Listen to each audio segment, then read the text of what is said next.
plot fine. Like its enemy is shit, and like it doesn't know what a joke is, but it's trying. Damn it, right? It's not like doing anything terribly offensive by my JRPG standards, which I will admit are rather low. But the systems in that game, however, are compounding at all times. They are terribly tutorialized, and they are. It was literally impossible for me to keep up with the shit the game wanted me to do. And eventually I gave up for exactly that reason. I hit a boss that I simply could not beat, no matter how high I leveled. It literally just had an attack that like just killed everybody. And apparently that wasn't even a boss that like people who knew how to play had any actual trouble with. As a It's curiosity, just which was the boss? it was like it wasn't even it was like a plot boss. Right. It was like basically you were on a ship and you had to like break a pipe behind the actual thing. I did have problems with that boss. I did. How do you beat it? What do you need to do to beat it? What you have to do is like at a certain point when you're breaking the pipes basically start auto damaging you. So, yeah, no, they just shoot like they kill you like in a second. Yeah, well, what you have to do is just basically at the point that you realize your health is bleeding off, just walk away and fight the other thing for a second, and then that attack will finish, and then you can go back and kill it. Oh, okay, that's it. I mean, that's what I wound up doing. I did die like 3 times on that thing, but that's what I wound up doing. Is that I had like 6. Hated that fucking thing. At the point that I realized I was getting my ass kicked, I literally walked away and targeted the other thing, and then bang, I was good. I'm attempting to engage with this video game for just a moment. And I feel like a problem that a lot of PS2 era games have is just looking slow as much as being slow. I mean, I do have to say that now that I have the double jump and like I'm a little powered up, it does feel less slow than it is, but it does not have the zippiness that was in previous Musashi. Well, that's what I mean. It's that like it's not even just that he's slow. Like I consider that like a separate problem from his run cycle just doesn't cover much space. Yes, and as I'm walking around in a circle here, very much felt. Yeah, and like this is a treadmill. leisurely jog. Yeah, and this entire environment is loaded directly. It is in memory. There's nothing that it's streaming that it needs to worry about. I could see it maybe having been a consideration of they don't want you trudging directly from load screen to load screen too quickly, but this was not the solution.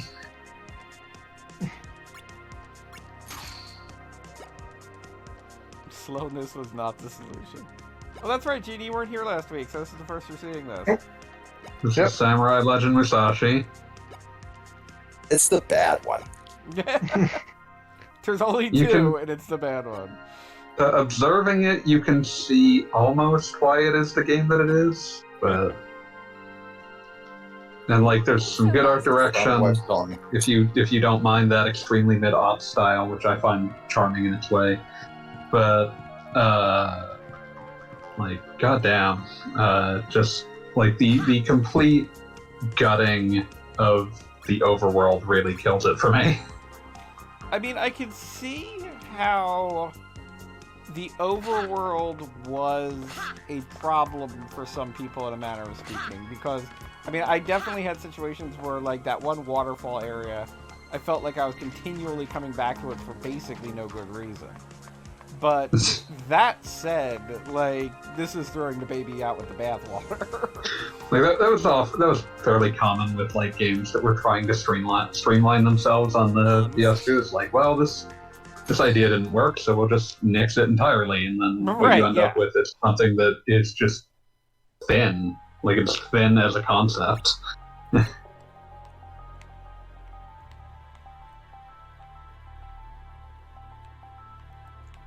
There is value to the perception of having a journey that is necessarily requires there to be some sort of, like, at least semi-representational overworld. Yeah, and this is very much like, in a weird way of saying this, may as well be Mario 64. The fact that this feels like a stage menu. Yeah, the fact that they put you on a flying whale that goes to different islands. Yeah. Like, because of the fact that, like, it's just flying you from island to island, there's there's no feeling of like how this world interconnects. I mean, It's just literally stages. seeing how this world does not interconnect. Yeah, it's just stages. And like that can work, but man, you need to put your all into it. Relative statement. This is its all. And like I said, I looked it up, and spoilers, like, we completed like half the game last week, so... Yeah. Like, I was... It's like you're gonna be doing articles on Brave Fence and Musashi, and then this is a coda. Yeah, pretty much. Like, if this lasts a full 3 weeks, I would be surprised, but we're on week 2 here. Now, mind you, this could be a side effect of the fact that I, am cheating Musashi. Cheat the fuck out of it, but like I don't feel like this game would be benefited by being longer is the thing. Well, there's that, and then also, one thing that I've noticed is that I'm not exactly being inundated with, like, side quests or alike. Yeah, there doesn't seem like there... It feels like this was... and like, just to be fair, this feels like this was a low-budget game. Yes. And so, like, things that were going to be expensive or, like, were not necessarily guaranteed to, because that was the other thing with, like, as game budgets got higher, is that, like, well, you can't afford to spend a lot of time on content people might not see. Yeah. And so, like, that lack of side content is consistent with this idea of, like, this just feels like a bunch of stages. And this was before they came up with the brilliant idea of, like, loot and what have you, so that way you would have a reason to go back to an area and collect 7 ducklings or whatever the heck. Fucking destroy the Diablofication of video games. Diablofication, yeah, that's a good description. I forgot how to do math. Back now. You're back. Back. It's a miracle. There we go. A thousand times death to the hated Diablo. 1 million times revenge on the hated Diablo. That's cool. As a person who did not grow up with Blizzard games, I would describe Diablo charitably as utterly valueless. But it gives you something to do. I got a lot of things to do. Yeah, My life is full of things that I don't have time to do that I wish I could. Why would I play something like that? Because you're in high school and you have nothing better to do. Dude, the most OCD person I knew growing up, like, absolutely loved Diablo, and that was not a coincidence. Yeah, but that makes the game go from being, like, pointless to immoral. Yes. I mean, as this is somebody who, and, like, I'm going to say it has a happy ending because he eventually got, if you can say he got better, but this is somebody who I know had a major addiction problem for, like, a solid 10 years. And again, not a coincidence. I'm glad that happened before Immortal came out. Yeah, God. Oh, God. Well, then again, come to think of it, I mean, like, I randomly talked to him, but for all I know, like, he spent his entire family's budget on gotchas or something. Oh, Lord. It's entirely possible. But That's... at least he's not addicted to anything that's, like, actively killing him.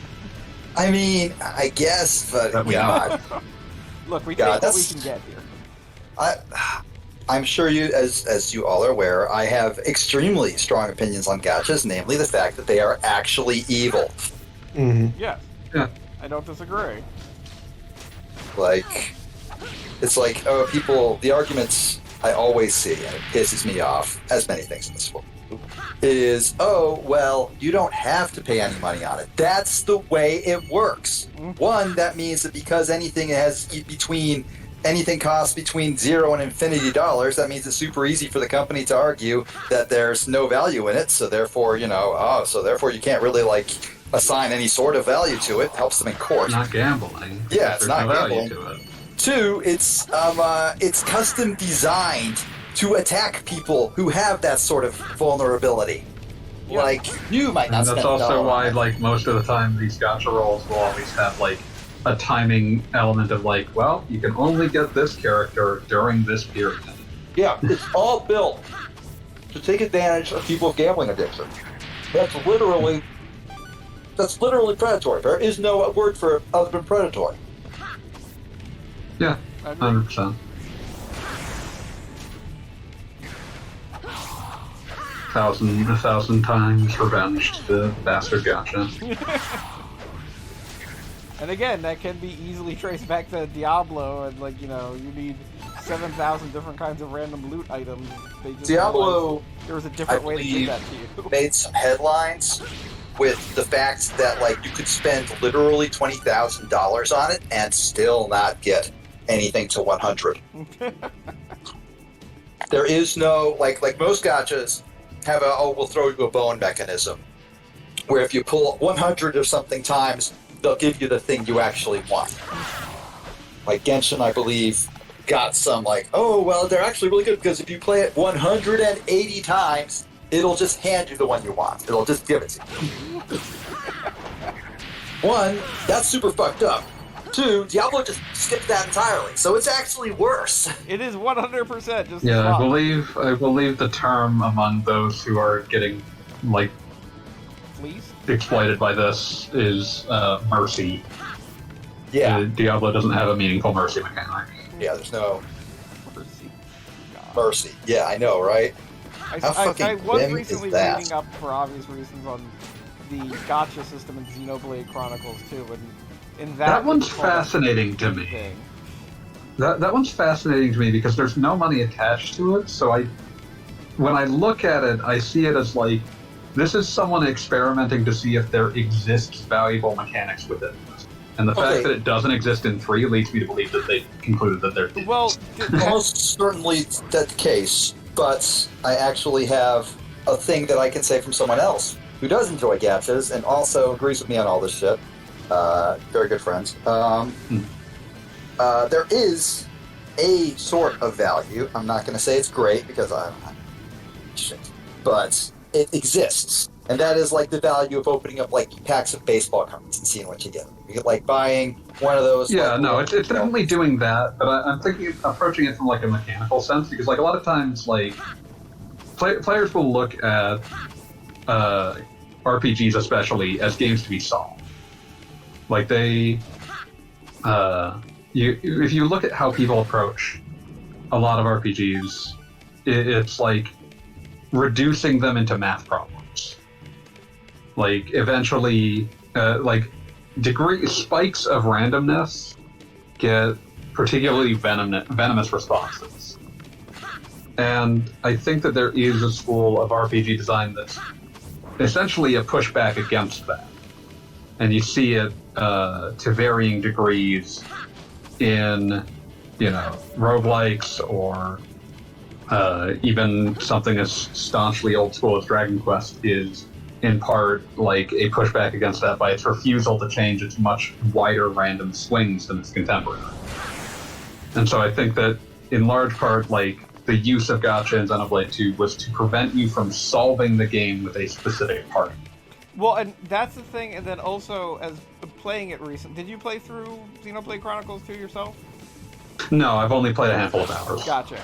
There is definitely something that happens in later areas of that game, and they distinctly draw attention to it, wherein there are different ways to quote-unquote solve not only battles, but, like, environment puzzles, depending on which blades you have.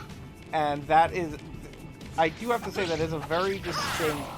Now, whether I agree with it, I'll get into it in a moment, but that is a very distinct, seemingly, reason for the gacha, in that two different people could have two different setups at that point and have very different, like, routes through the dungeon. Now, whether or not this is something that is insane to have in a game that takes, like, at a minimum 60 hours, like, this is something that could potentially give you replay value on going through old areas, but again, you ain't replaying Xenoblade Chronicles 2 anytime soon. Yeah, putting replay value in a 60-hour RPG is always like, you're making some strong assumptions. Yeah, but at least there is theoretically the impulse. Usually when there's two different solutions to a puzzle, there are two different distinct routes, so there is a reason to, I just had a good pull and got the characters who have the high jump ability. Now I can go back to that area and see exactly what was behind, that special whatever the hell. In general, like, I can understand the choice made there. and not feel particularly incensed by it the way that like money-based gacha does. Yeah, no, it is at least not malicious in that way. I mean, maybe I wouldn't go that far. There is definitely a hint of malice. Well, I mean, I feel like anytime you add randomness to a game, there's a hint of malice. It's like tripping in Smash Brothers Brawl. It's like, hey, fuck you. I mean, I don't like. I personally have a strong affinity for like some degree of randomness in my RPGs. I don't want them to just be math problems. Yeah, it's understandable. Yeah, Like, that's why I'm a Saga fan. Like, you play a Saga game and it's like, hey, I didn't learn the skill that I wanted. Too bad. Learn how to make it work with the one you did learn. Too bad. Bad, fuck you. If you don't like it, then hey, fuck you. Okay, I just got the dream. Which one of you schnooks took my rhyme book? My understanding is I did replay this like the entirety of the Saga Frontier remaster, but I think they confirmed that DSC doesn't actually stand for Dream Super Combo. Yeah, there's no like proper attribution for where that came from, but it's fun to print the legend. What was I gonna say? I do remember like one of my favorite things I've ever seen in a game was when I was finally playing Romantic Saga 2, and there's like a quest early on where like a kingdom is conquered by demons. And you send your party in to do it, and that quest can resolve very differently depending upon how successful you are. Because you might just die, and that means that, like, canonically, your replacement protagonist doesn't show up for decades. And so that, like, you have to take a very different path through that quest when you finally liberate that kingdom, because it's been subjugated by demons for decades now. And what are the odds of you dying versus not dying? Pretty good. You got a pretty good chance of dying. But that makes it fun. No, that does sound fun. If only because that obviously would make a gigantic impact as opposed to whether or not, like, you just happen to beat the ice monster or something. Yeah, like the philosophy you end up having to take into Saga is one that people kind of hate doing, especially in RPGs, which is just like, I just have to take the bad roll sometimes. Yeah, which is definitely something, because I feel like I have never met I've met human beings who in their own lives say that they are lucky, like in some particular field. I don't think I've ever in my life met somebody who claimed they were lucky at roles in video games. Like, every single person I know is always like, oh, I'm always getting the worst pill or whatever the hell. I played Dungeons & Dragons exactly once in my life. Exactly once. Of course. And there was, in fact, a guy at that table. They rolled me up like a character just so I could play that one evening with them. I was saying, yeah, the pickup game, sort of. Yeah, they just threw me in. They gave me a dude who was half dragon who could vomit lightning and also vomit. Very much up my alley. The only circumstances that were challenged to our tabletop game. But there was one dude who just said, oh no, have him roll for you. And I'm like, why him? And they're like, he just rolls high. It just works that way. There was nothing special about the way he rolled, but he did indeed. Got me basically 8s and 9s every time. I took it. Wasn't complaining. I always gotta appreciate. I'll take that over the kind of person that rolls until they've rolled all the ones out of a die.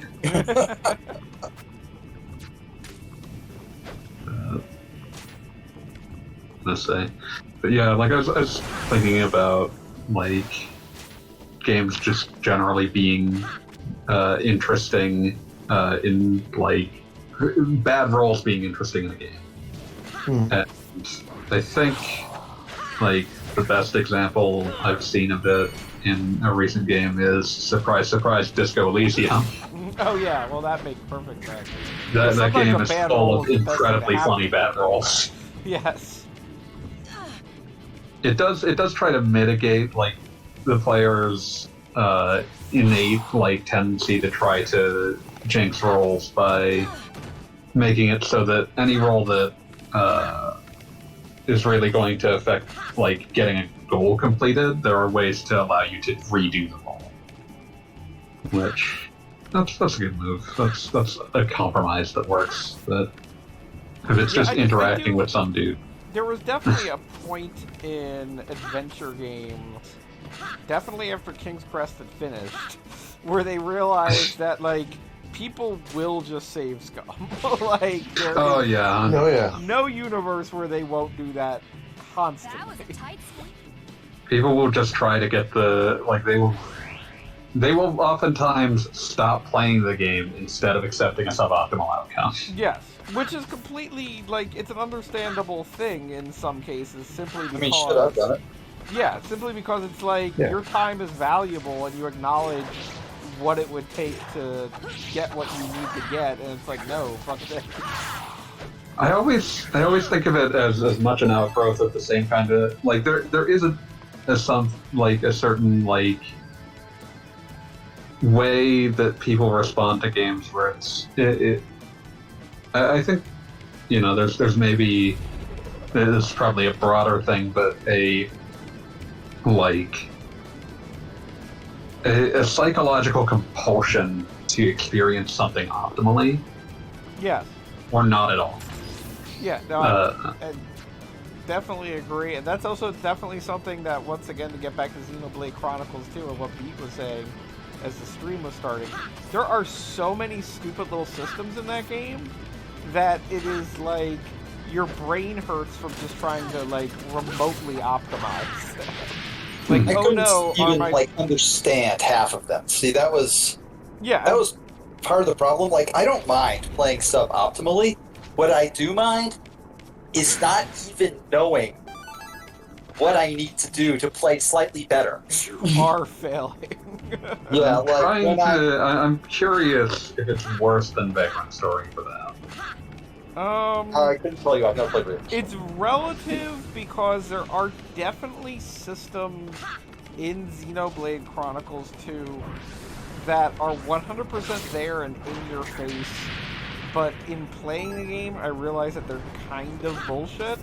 Whereas I feel like... But are they fundamentally stupider than the ones in Vagrant Story? That's the thing, is that I felt like Vagrant was stupid, but I don't think there was a single part of that you could ignore. Which is worse. Right, yes. Because that's a case of, like, a game having tons of obtuse systems, but, like, expecting optimal play. Yes. Yeah, no, I feel like Xenoblade Chronicles 2 vaguely expects you to be terrible at least one of the systems. It wouldn't surprise me to some extent if the systems, again, if we're assuming that they were trying to force to some degree suboptimal play, the systems are designed to be so complicated that you are forced to ignore at least some. I mean, you might not be wrong there. Because, I mean, like, there's I'm not saying that's like, necessarily a good thing, but no. I think it might have been intentional. But there's stuff like blade affection levels and weapon points, and the individual blades have weapon points, and... Oh yeah, there's so much shit going on in that game. And then you eventually you're put in charge of a merc system, like mercenaries, and so you're constantly sending your different mercenaries away to do the mercenary job. That just sounds like something that's designed to be like, here's something to do with your blades that you aren't using. Well, that is exactly what it is, but the problem is that when you send a merc team out, they're then obviously not in your party, and there are decent odds that 5 seconds after you send away the guy with, like, fish knowledge, that you will absolutely need fish knowledge in your party for the first time in the game. Oh yeah, that happens a ton of times. Yeah, exactly. But the idea of fish knowledge. And so, I'm not even kidding. That is an actual thing. No, I didn't expect that to be I didn't expect that to be one of them. I figured that was a real one that you was saying. But yes, no, that happens constantly, and it is just complete roll of the dice that you give away your guy who knows about fish, like right before you need your fish. Time to wait for Fishman to come back. Yeah, exactly. Or you could just give up on the merc thing, which means you like could have potentially wasted like a half hour, or that just means, like, and again, this is the kind of like thing where you're trying to figure out if they deliberately built it to be suboptimal, because with the fast travel system, if you're in a situation where you basically needed to kill a half hour, there is never a time where you can't just go and kill a half hour on a side quest. Like, it's easy to get in and out of dungeons. You can easily just say, alright, take me back to town and then bring me back to this exact location later. And, like, I'll just kill a half hour while my fish guy, like, takes care of whatever he has to take care of. Like, That sounds extremely like they weren't sure how many people would be expecting it to play like a portable game. Yeah, that too. It's a game trying to serve many masters. Yeah, no, and it's the end result of that. There are like 70 different things going on in that game at any given moment. Yeah, I have nascent plans to play through the Xenoblade games in the same, like, stupid-ass fashion that I'm currently playing the Trails and East games. Does that mean you'll be playing 3 different versions of Xenoblade Chronicles 1? Because that sounds awesome. Oh god, I technically could. I own 3 versions. I only have two. I had the 3DS version because it was a fascinating, incredible port that is obsolete now, but it's still, like, should be gazed on as an object of wonder. Yes, no, 100% agree. In their hubris, they... Like, it is a playable version. You could play through that quite, like, reasonably. It's just one of those things where it's like the second that the definitive edition came out, that version ceased to have a reason to exist. Never mind the fact that you needed a very distinct 3DS to do so. Plenty of people ended up with new 3DS. Oh yeah, That's no, fine. of course they did, but now in what I would say the past... Yeah, world, now it's a pain in the ass. like, it's kind of like, what was the one system I was thinking of recently? That it's kind of like, I wonder how many people still have, like, this available. PSP, Vita... might be the PSP. Palladium. Pippin. Dippin. Loopy. The very same. Yeah, so just to momentarily talk about the game actually being played, like, this is your It's very FGC now. Talk about the game already. Yeah, pretty much. This is your volcano dungeon. Oh man, I And love Volcano Dungeons. I remember Wind Waker. yeah, pretty much. And I will say that, like, this is just a very inoffensive volcano dungeon. Like, Much of the game just feels sort of perfunctory. yeah, there are rocks floating in lava. There's kind of a cave here, but of course I have an auto map. There's the occasional lava spew that you have to somehow freeze with water. As you do. Yeah, as you do. And it's just kind of like I said, this is just very, like, if you were told to, like, sketch out the basics of a volcano dungeon, like, this is pretty much it. I can't help but wonder if, I look at this game and I think, like, they weren't going to spend a ton of money on it because they didn't have confidence that this was a brand that would sell, and because of that, they produced a game that would never sell the brand. But when I look at it, it makes me think about, like, this is an early 2005 game, and it makes me wonder if Square Enix was sort of, like, getting to the point where they're like, we should probably, like, start wrapping up our PS2 projects. That could be very well it. And so you get into this situation where it's like, well, turn in what you got. Test time's over. Turn in what you got. All right, everybody, what are you working on? I was making a Musashi game. Oh, really? You get a C. I'll see you. I won't see you next year. We get the original voice actors back? Well, I can't see why not. I'm gonna be a famous hero. Greatest. They were gonna make him older. That was a miscast. All right, I just finished up a huge chunk of my effort thread that I'm doing on Twitter, so now I'm actually looking into the stream. Was this another Mountain Dew review? No. GOG is currently Jumping over hexagons? Yeah, no, he just got fucking the Terminator 2. Just putting my thumbs up as I go down in the lava. He didn't even do that. Wuss. So mad at him. Guess this is just where this goes. I could be playing Dawn of East right now, but I'm not, because of my loyalty to the brand. Go, Brad. This looks like I was supposed to be going backwards. What in the hell? No matter what wins the movie. This is a very linear place, so it feels even worse when you accidentally backtrack. Yeah, well, I mean, this is the actual distinct, like, I would say, maze portion of it, even though, again, I do have an auto map.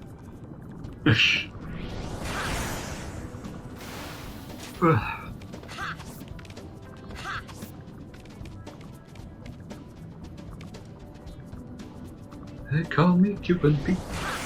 The king of the beat. Did you say Tito Fuente was being celebrated by Google today? I thought that was... Yes, I did. Senior Burns.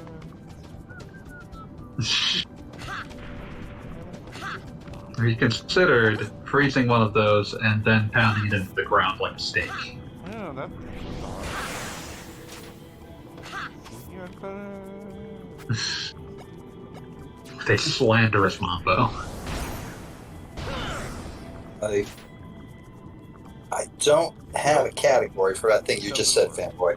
A slanderous mambo. Very impressive. That is straight up a Simpsons joke. Okay. Well, never mind then. Okay. I just Barely. like the phrase slanderous mambo. I think I may have watched 3, maybe. I've seen bits and pieces of thousands. Obviously, I live in America. Of course. I own a television. You've I looked at think a I Twitter had- occasionally and you see a lot of GIFs sometimes. Exactly. Yeah. Like the total Simpsons content I have consumed unwittingly is probably thousands of hours. But I believe I have watched at least 3 full episodes of The Simpsons in my entire life. I don't think No, it does... Oh! I could put it higher than that. That's how that works. It's a seesaw. Like, when I stand on one, the other one goes up. Yeah.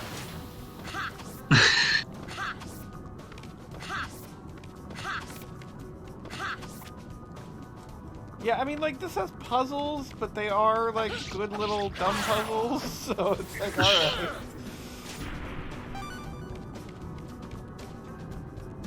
The eternal refrain of people making puzzles in games that are not inherently puzzle games is that puzzles need to make the player feel smart without requiring them to be smart. Yes. Although I will once again just point out my absolute favorite puzzle in all of gaming, which is what Castlevania. What was the reboot franchise? Lords of Shadow. Oh, Lords of Buckethead. Yeah, the first Lords of Shadow, which just had the did I just free a clown? God damn it! The first, See what you've done. the How would first you do that? the first Lords of Shadow had a freaking like chess game that it explained, like it was basically chess, but it had like some weird puzzle pieces to it, and it was like, okay, now you have to defeat the bad guy in this chess game, or do you want to just skip it? And I was like, yes, please. Someone at some point in testing realized that there was no amount of like explaining that puzzle that was going to make some people get through it, and gave the option. I just love that you can skip that entire puzzle, and then just the immediate thing that happens is in a cutscene where the villain's like, oh no, how could you solve that? You're so smart. It's like, no problem, bro. Lords of Shadow is one of those games where it's weird to see a game that is as technically accomplished as that, while still being just complete unmitigated trash from start to finish. It's fascinating. Fascinating crap. I just tested our chat to see how long It is my lag functioning. was, and it is long lag. I am waiting for a long time. I'm gonna refresh. See if that doesn't. I mean, you saw Okay, the it keeps Terminator advertising a thing, Yeti microphone, and I keep thinking maybe I should stop sounding like I live in like the Echo dimension. You know, I am literally using a Yeti microphone now, and I don't think it does that much difference.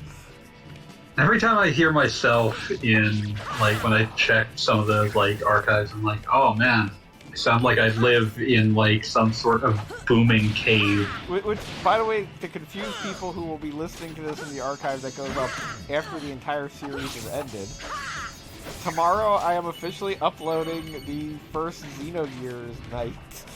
man. From January of, like... 2021? Yeah. Fuck yeah. And I point this out in the notes, but during the stream, fanboy, at the very beginning, you were like, oh, this will be 3 months of your life. And guess what? It was 6. Technically, if we count I was too optimistic.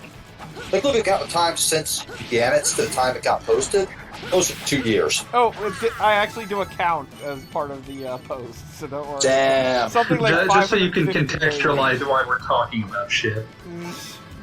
Yeah, no, I have to cut. Like at one point, we're like I myself am ahead of what's being posted, obviously, and one of the later posts is us talking about Smash Brothers announcements, and it turned out to be the Pyra and Mithra announcement, which was what, like 2 back or 3 back from the end.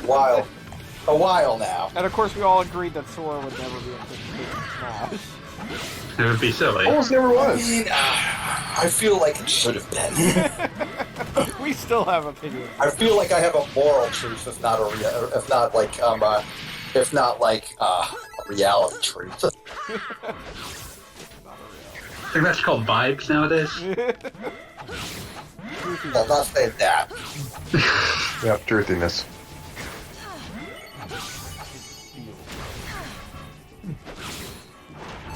Alternate reality. Or alternate facts. Oh god. I'm genuinely curious.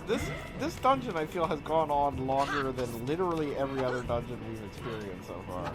And I'm wondering... That depends upon whether you're counting the amount of time in the previous dungeons that you spent wandering around not knowing what to do. I mean, that is definitely a thing. Definitely longer than I spent in any other dungeon.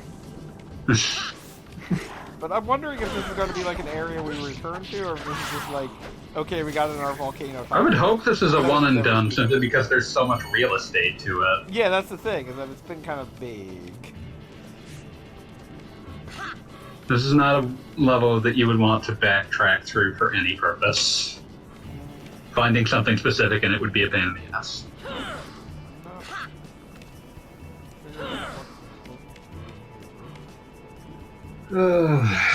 Please enjoy this slanderous mambo. Senor Bo. Oh, there's that. No Diablo. It may not surprise you, but all of us despise you. Allegedly, like the addition of Tito Puente to that episode was not fully explained to some of the people who had to sign off on it what he actually was or did. What was he and what did he do? He was like a drum, basically. Like How did he play? Was it the... Let me pull up Wikipedia so that I don't say anything wrong. Yeah, let's say percussion. When you say you said he was a drum, in my mind just went, I am a it's knife. beatbox. Not so much. But let's see. Yeah, he was like a band leader. He did some percussion, but like basically the people who signed off were like, "Oh, we'll have him sing." And it's like that is not what his job is, and it's not what he does. And he was at least mildly irritated by that. Yeah, that sounds about... It's like getting Right, the Tijuana Brass Yeah. to sing. It's like they are the Tijuana Brass. Like he did have a band that could get singing half of it. Yeah.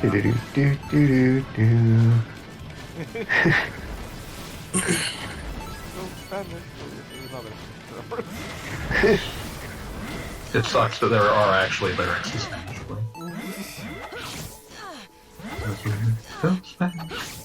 That was a good joke that they had going for the first few seasons. That like every piece of quote unquote pop culture that Homer knew was just the shittiest thing you could possibly know about. Like what does Homer know the lyrics to? Oh, it's Spanish. What is in Homer's record collection? It's like some I think they made this one up, but like this thing I believe. What? This thing I believe that was hilarious. This thing I Was the audiobooks of the Bible voiced or narrated by Larry King? That was just nonsense for a number of reasons. Yeah, I mean.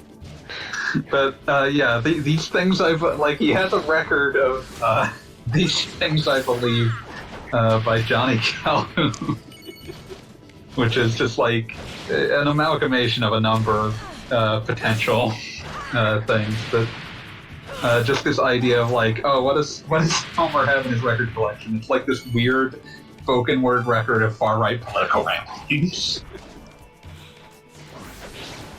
You know, I do have to appreciate also when you rewatch the early Simpsons days and how they would get guest stars for completely random nonsense, like James Earl Jones is playing Kodos or whatever. It's a lot stronger when the guest stars were not playing themselves as often. Yes, as often as the appropriate statement there. There absolutely were ones where they were, but I feel like Leonard Nimoy. controversial statement. or the I entirety feel like- of the baseball episode. Sorry, Pete, go ahead. I feel like of all hated shibboleths, South Park had the right idea in that regard. At least at the very beginning. Yes, Where Oh, they would yeah. have people coming to them and saying, hey, I'd like to do a guest voice, so they made like fucking Jerry Seinfeld at the height of Jerry Seinfeld being a name you could like take to the bank. Chicken number 3. And like some random teacher was credited as that chick from Species. That sort of thing. I'm thinking a lot about the softball episode whenever I think about it. There is something that's very that apparently was true of the first handful of seasons, and I don't know. It probably has gone away over time, but it used to be that the way that you could tell if a guest star had been difficult to work with is how undignified they're treated. Because guest stars that were easy to work with would absolutely sign off on something horrible happening to them. But guest stars who were not easy to work with would inevitably end up having have their scenes written such that they could not possibly object to them, so they wouldn't have to deal with it as much. So like in the softball episode, you see that with I think it's Conseco. God, Jose Canseco. Whoever gets the subplot where he's just running in and out of a burning building, saving things. It's just originally he had a much less dignified subplot, and then he was a pain in the ass, and so his bit got rewritten. So it was oh, now you're rescuing people from a burning building and all of their stuff. Oh no, my couch! Whereas everyone else, it's Wade Boggs getting punched out on the bar. I was in about Mo's to say on the bar. barroom floor. Playing conscious on the barroom. God, Wade Boggs is the greatest guest bit of all time. And always Done.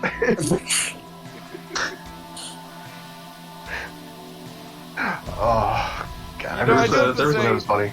One weird way that baseball episode influenced me was this is a completely ridiculous thing, but Pete, I'll explain for you since you don't know the episode. But basically, the concept is that Mr. Burns puts together a baseball team of all ringers from professional baseball, and For a corporate softball team. yeah, for a corporate softball team. But every single, Hey, that is pretty funny. with the exception of Strawberry, every single Daryl baseball Strawberry, player gets like corralled into some ridiculous thing. Like one is rescuing people from a fire, one gets in a bar fight. What's the one that like goes to like the endless hole or whatever? Yeah, it's on. Mystery Scott falls into a hole. Falls into like a weird. He goes to like a sideshow, like a tourist trap sideshow, and falls into an infinite void. Yeah, and he's just falling through the void with a camera. Like, ooh, that's neat. Like he's the ultimate tourist. Please pull over the one guy from New York. And they're like, oh, so you're from New York? There's a lot of murders in New York, huh? Guess we solved those cases. They just arrest him. He somehow gets arrested for every single crime that has ever occurred in Springfield. And I can always remember which ones because I just remember the lyrics referencing what happens. And who got gigantic? Mike Socha's tragic illness. They carted her off. It was Ken Griffey Jr. that had the gigantus. Yeah, it's Ken Griffey's grotesquely swollen jaw. He just starts drinking the brain tonic. I just love the warning. May cause gigantism. Like, it's stuck in my head for the rest of my life. I love the one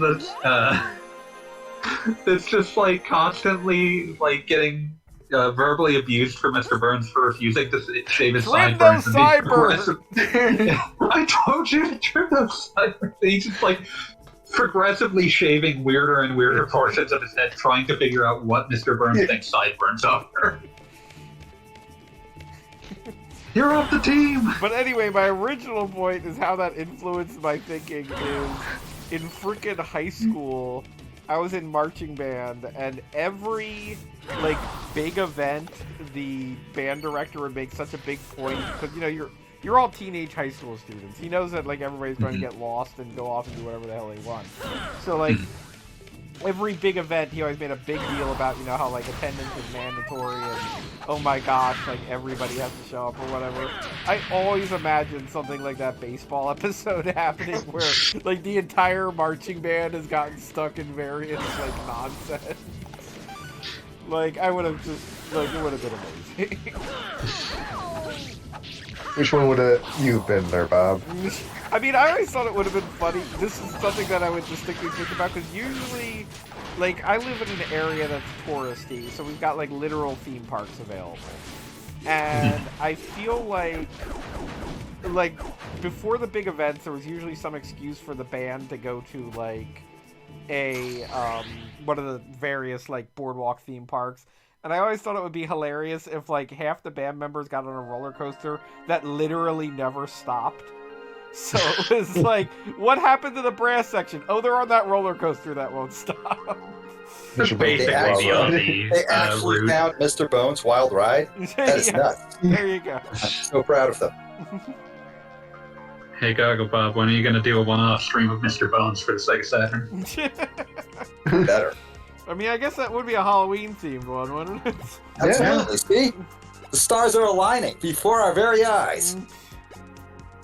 That game is... There's a certain kind of game that, like, is unclassifiable just because it never commits to a genre. And Mr. Bones is one of my favorites of that. I'm trying to think of recent examples of that. The one that springs to my mind is the most recent Battletoads. I mean, Battletoads as a whole agreed. tended to do that. And the most recent Battletoads, I do have to point out, is really quite fun. I'll take your word. There is one...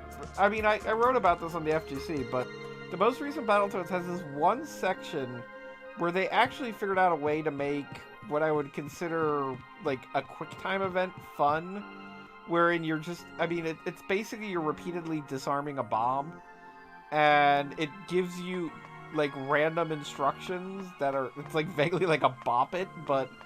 I'm describing it poorly. No, I gotcha. Regardless, it's a really fun thing, and there's, like, 5 stages of it. Like, you know, it's a level, and it's progressively getting harder. Ow. And then it ends, and you never see it again. And it's kind of like, there could have made a game out of that, and it would have been fun. But then again, maybe not. I think a lot, like, the most exemplary example for Mr. Bones is the level that's, inexplicably you having to pair up joke setup and punchlines in order to like cause like this peanut gallery of skeletons to laugh hard enough that like it for some reason it causes the guy who's trying to stop you to walk backwards every time they start laughing. It's an odd game. Hello. Hello. Hey! Good day and welcome. I thought you were dead. Talking.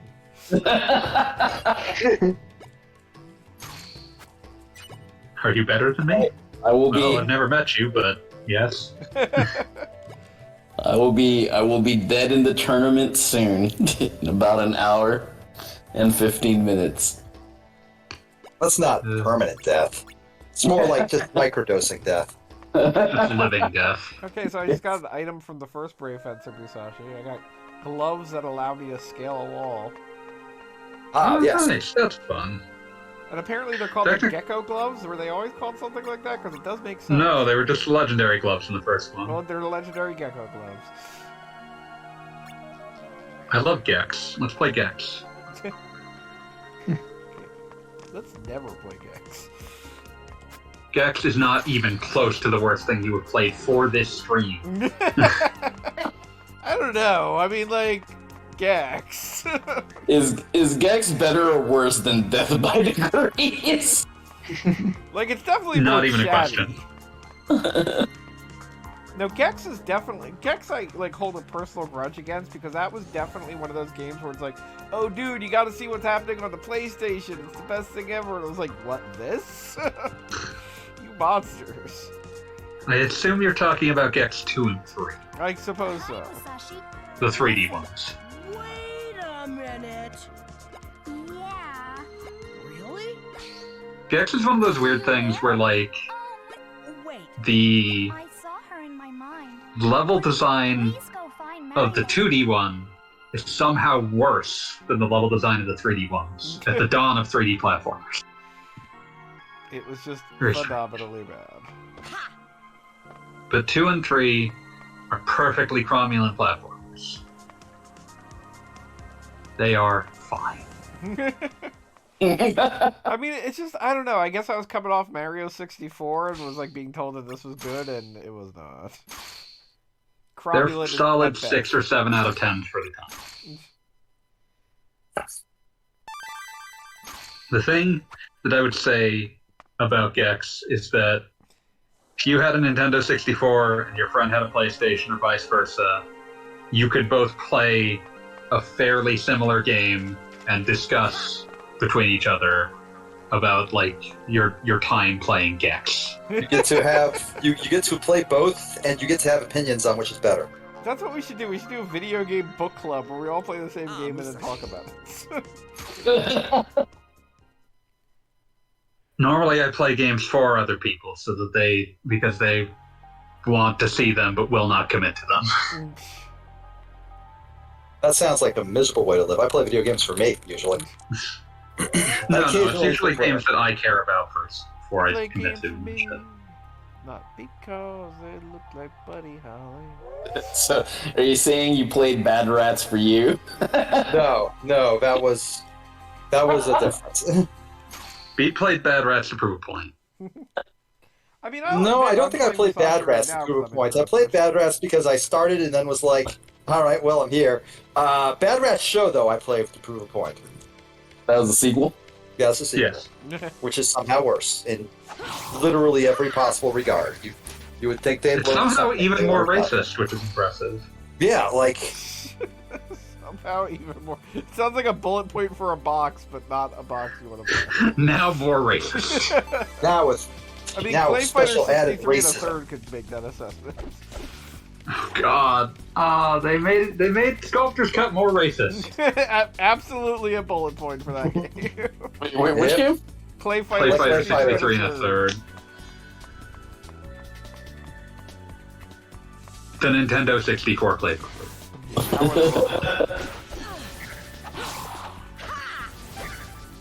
Every Clay Fighter is more racist than the previous one, which is why they had to cancel the Wii one.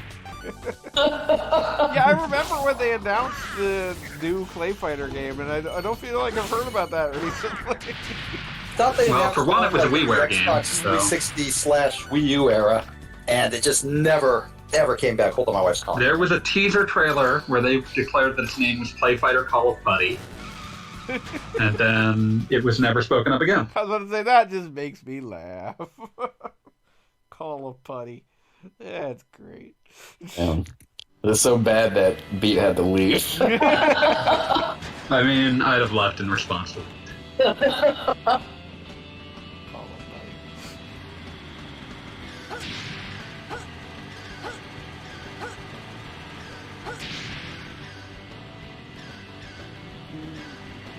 I feel like I haven't heard that song twice.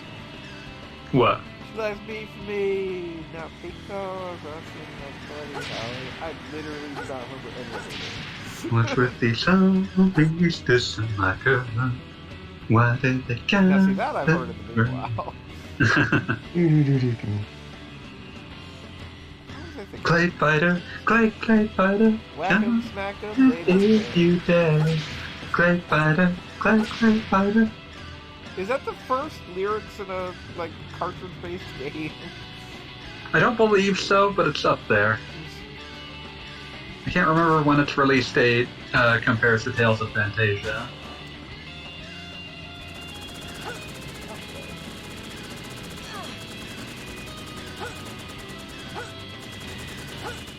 I can't tell if this is a different motorcycle ride than the first time or not. Like there's just The enemies are different, otherwise no. like I feel Is like we this should go back to easier? the page and check. Is this easier or harder than the minecart sections in the first game? Much easier. Not the least because Goggle Bob is cheating all over. Well, no. In this case, I'm not even certain. Like, there's much of a challenge to it. I believe this is more or less just like bonus stage. Like you are collecting points for wrecking as many as you can. Yeah, Like when you get. but also this should not have been more than like a minute long. Yes, agreed. But then again, Final Fantasy VII was so important that Square had to do it twice. Looking forward to Crisis Core Reunion. I agree completely. Is that coming out on PS5, Everything. PC? Yeah, I was about to say it'll be Everything. readily available. They learned their lesson from making it a PSP exclusive. I am glad for the changes I have seen to the combat as well. I mean, legitimately, the combat always was like the nugget of an idea that would literally eventually be what like a lot of Square action RPGs do. Tabata had this weird thing about the action RPG. Like, I choose to blame it on him just because the Square Enix action RPGs that he directed all sort of do it.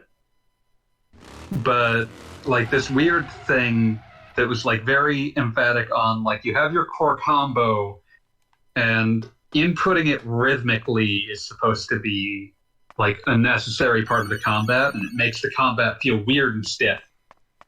Yes, because the And- rhythm does not 100% match what's happening. Yeah, it's weird, and it's like that in Crisis Core, and it's like that in Type Zero, and it doesn't feel good, and I'm glad that that's going away. No, Type 0 is the definition of game that feels good. Yeah, That is- Type Zero doesn't Ugh. feel good. I got like 3 hours and was like, well, I'm really glad I enjoy episode Duskade because this game sucks. Yeah, dude, Type 0 just had so many problems as far as, like, just general feel, because, dude. Something about the motion blur with the camera was Yeah, no, legitimately horrible. Like, horrible, it just, like, make you sick. Like, I do not know if Yeah, it was like I somehow have a cast iron optimized. stomach for game cameras, and like that one's what is happening? This is disorienting. Yeah, no, and I don't know, again, if it was optimized for being on a small screen or something, but it just somehow was just like, no. I've like the one person I know who played Type Zero beforehand and was like one of the few people that was like, guys, no, we didn't miss out on anything. This game's just bad. Didn't seem to think much of the camera there either. I almost Yeah, forgot that game existed until It's Yeah, definitely whenever a I game where I think- was all set to like it, and then got through, like, the first chapter and was like, no. Like Type Zero is one of those games that I feel essentially gets everything wrong out of the gate. Behead Because a Chocobo. yeah, like for one, like it's like this is the adult Final Fantasy. How are we expressing that? A Chocobo gets its head chopped off. Two, is it before or after that it gives you like I've used this comparison many times, and Ridiculous.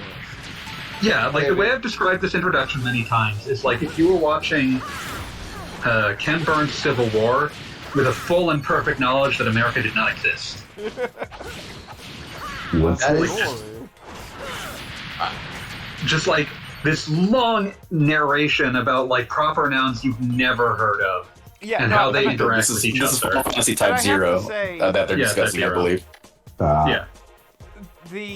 Like we were talking about Xenoblade Chronicles 3 earlier, and like I actually only saw the trailer or whatever for that in a freaking GameStop while I was on my lunch break. And instantly I was like, oh, this is an interesting concept for a video game, or at least for characters in a difficult situation. There is Like, an absolute failure to sell a high concept or any sort of concept. yeah, in Final Type Zero. Fantasy Zero is like, why should I care? Tell me, please, God, tell me. Oh, here's an anonymous character that is just called, like, named after a playing card. Please care about Guess what? That's all of them. Yeah, please care. And it's like, Oh wait, no, are they named like the King of Hearts and Ace, shit? King, Queen. Yeah, Ace is the main character, I think. Kind of. Ace is But the that character also that means showed because up they in need to Final fill out an Fantasy. entire suit's worth of characters, that there's too many of them. Let's see, a group of 14 students from the Vermilion Peristylium. These are words that piss me off just because they exist. I mean, seriously. I have a strong tolerance for JRPG bullshit, and Type Zero failed the taste test immediately. Oh boy, why is the Vermilion Peristylium in the Dominion of Rubrum? So were you here for the comparison Oh, I goodness, one just of the made crystal to Ken states Burns' of Civil War if Orient. America didn't exist? Yeah, no, I'm just... There was a time in the Vermilion Peristylium. Now, a man in class 3, he might be forced to take his own measure 3 or 4 times within a single year. But a man in class 0 was a mystery and a conundrum unto himself. God. I'm No, trying I don't want to think desperately about not it to say again. anything, just so I can separate this audio out for later. Like, put it over the just like random Final Fantasy Zero images in black and white. Yeah, like you That's- got black and white, that's yeah, you did a little bit. There was a contradiction at the heart of the crystal states of Orient that had been ignored since their founding. And there was a price to be paid. There was a price to be paid. Yeah, I'm not having fun thinking about Type Zero. And they tried to make that game a thing. Sorry, guys. Initially designed to provide players with easy access to the fabulous Nova Crystallis universe. They tried so hard to make that a thing, because they also did like Final Fantasy Agito, which was the which might have had its name changed again, because originally Final Fantasy Type Zero was Final Fantasy Agito 13, was announced as a cell phone game. Then that was canceled. It was moved over to PSP and became Final Fantasy Type Zero. Then they made like a cell phone game anyway, and I think it was just called Final Fantasy Agito, but it might have had its name changed eventually to Type Zero Mobile, that immediately shut down. They wanted that to be a thing. I'm convinced that's also why they set it in a school. It's like, it's the school RPGs are big now. You need Final Fantasy school RPG. They were basically trying to make their own Persona. But They didn't even do that Out though. of 40. In a school. Yeah. The year was 2005. The only movie in existence was Harry Potter. God. The only movie. Yeah, that might be a fair comparison I mean, that's based on what pretty they much the actually did reason with the it. WB existed, so... Fabula Nova Crystallis Final Fantasy fell upon a shattered world, yearning for the United States to stop invading people. Our dream, said the head of Square Enix, of the Square Enix team. was to invent a world that America could not invade. Fuck. Smash cut to like General John Petraeus, and that was a challenge we took very seriously. God. I remember when Square was coining the hellish term polymorphic content. Oh my god. And Fabula Nova Crystallis was one of their like key cornerstones of polymorphic content. I love this. I love that they decided to make a mobile game of it because of the popularity of Before Crisis Final Fantasy VII, a title that had nothing going for it except for the fact that you could play it on a cell phone. And it had Turks in it. People liked Turks for some reason. No. This is my joke. This is the joke. Is that you could release a Final Fantasy VII game that could only be played while someone was literally tattooing your penis, and that game would still sell high six figures. I don't think it's possible for. Well, I got this lady in a tube. Oh, it's the she's lady out of with the the tube. weird Who hair. are you? And how? But Why, Musashi? I don't think it's possible for anything to Thank goodness. define an otherwise healthy genre as heavily as like Final Fantasy did in the mid-aughts. Great. That saves me a trip. Slightly terrifying. I mean, there's also the classic Square Enix, like announce a title or start working on a title in 2005, release it after the next turning of the world age. You know. Yeah, they were not good at keeping something under wraps long enough for it not to be embarrassing by the time it came out. I mean, yeah, but by the time Square Enix games come out, like their announcement standees are like sitting in the desert like fucking Ozymandias, right? Just like big sand dunes obscuring upon them. my fantasy and despair. Exactly. Like people trying to puzzle the forgotten hieroglyphs printed on the sides. Games change like 5 different times in the meantime, between when it first gets announced and when it comes out eventually. Yeah. Oh my god. Like it's because they keep announcing these things before they're actually like past pre-production. So it's like, of course, the game doesn't look anything like what you announced. You didn't have anything finished when you announced it. Well, you know, it's like when your boss knows you've been slacking and demands that you tell him what you've been working on. So you just like throw out the most like embryonic shit that you've been tinkering around with. Like, oh well, Final Fantasy 0. It's like, can you show us something about this? And you back of your mind, like, no, because it's a doodle I put on a 3x5 card that I think folded into an airplane. Where's that? That reminds me of. I always have trouble sourcing this, but I swear I remember reading it. That like when they were in like dire financial straits after they just completely ate shit on Final Fantasy: The Spirits Within. They didn't announce one FF10 sequel. I swear at the time they announced 2. Ooh. One starring Yuna and one starring Riku. And like when they finally talked about that again, like 2 or 3 years later, it's like, yep, it's FF10 2 now. What happened to the other one? They're the same game now, don't think about it. Like, it's Yuna and Riku. We always meant that. Every time you mention the Forbidden Game, you know one less person. How does that work? You really shouldn't ask. I think you know how that works. Don't ask questions you don't want answers to. Yeah. God. I think you know how that works. I think you just don't want to admit it to yourself.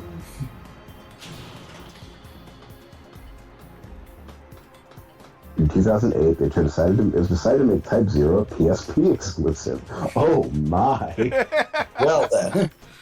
2008 was not the time to be doing that, so I assume money changed hands. Well, Square... Like somebody dropped an enormous check. Money changing hands or not, Square had like one game a year that was like a PSP killer app if you were in the Square games. Because there was Kingdom Hearts Birth by Sleep, there was that, and there was... Crisis Core? Yeah, Crisis Core. And it was like one of those games like came out every year, and it was like, well, this is a good reason to have the PSP. I can bust this out of a drawer. Its battery is completely drained. It needs to download 5 firmware updates, but eventually I'll get to play the game I want to play. Just in time for the next game to come out. What's the last game you played on this? Oh, it's the one where you jack off your PSP to beat the bosses. Oh God. Did it have like an accelerometer? I don't have. No. I think Elmaker's thinking of the Vita. The Vita, that's it, PS Vita. Also, Badger. Badger brought up Third Birthday, but I think that was even more niche than the other things that were just mentioned. Oh my God, Third Birthday. Yeah. Oh, that was there yeah, too, that year, yes. but the same team who developed Crisis Core. But it's getting slow. It's most of them played work on the Third Birthday. Oh, yeah. Wait, how many girls got stuck in tubes? Because I'm 2 so A far. lot. And there was one in the volcano, so 3 on the stream. damn. There And had to just- come a moment. Oh, sorry, go ahead. Oh, I was just going to say that since the game did not want to figure out how to carry 2 characters at once, you just immediately teleported out. I mean, I don't want to think about the logistics of that either. Clearly, they should all just like be stacked up on his back, like like you can do in Cave Story Plus. There you go. Dogs. No, it'd be like in World of Final Fantasy. A stack on Remember top that of your game? head. Man. It's a big old Oh man, pile. that's a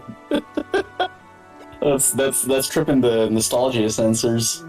Also, It was 2 damn, years their ago. It doesn't get to be hands are nostalgic. so huge. Like, it's distracting how huge the hands are. Everyone's got real big mitts in this.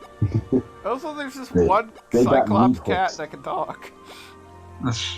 Oh man, Parasite I'm- Eve. I bet they kick ass at a basketball court. Oh shit, for real.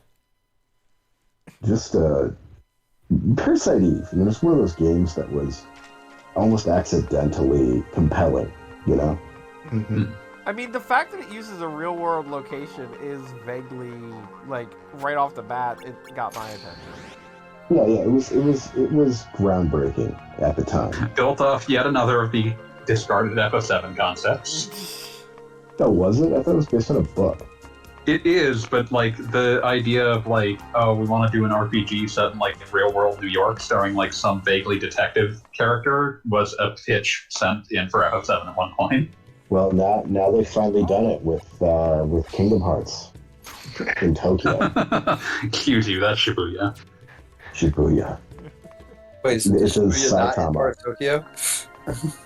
No, I said real world New York. Oh, okay. No, it's gonna be set in Saitama. Kingdom Hearts guy. Gonna go to the Super Arena. Sora. Yeah, Sora's gonna go to the Super Arena. He's gonna watch the punching. I am still amazed that they Sora doxed competes in Sora pride.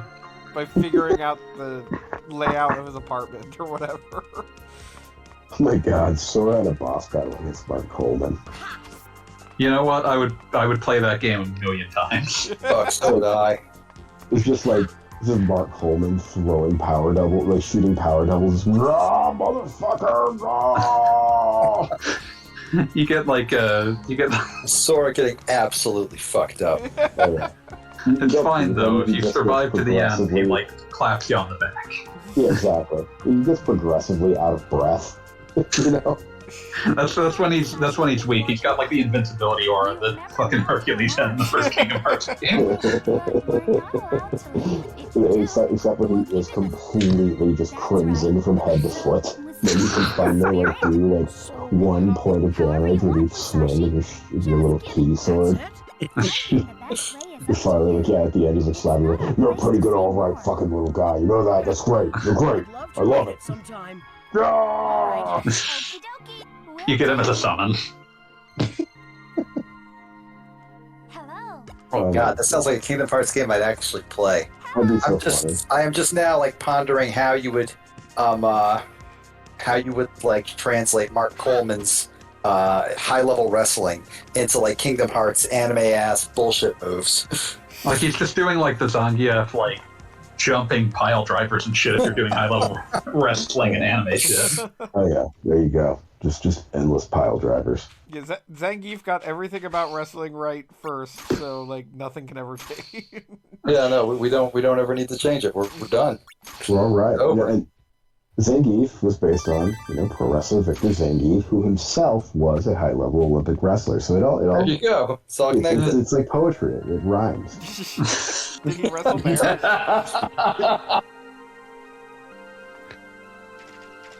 Think a lot about how like someone at Capcom in like 1990 is like sitting there thinking like, okay, not thought a single thing about what this guy is other than Russian.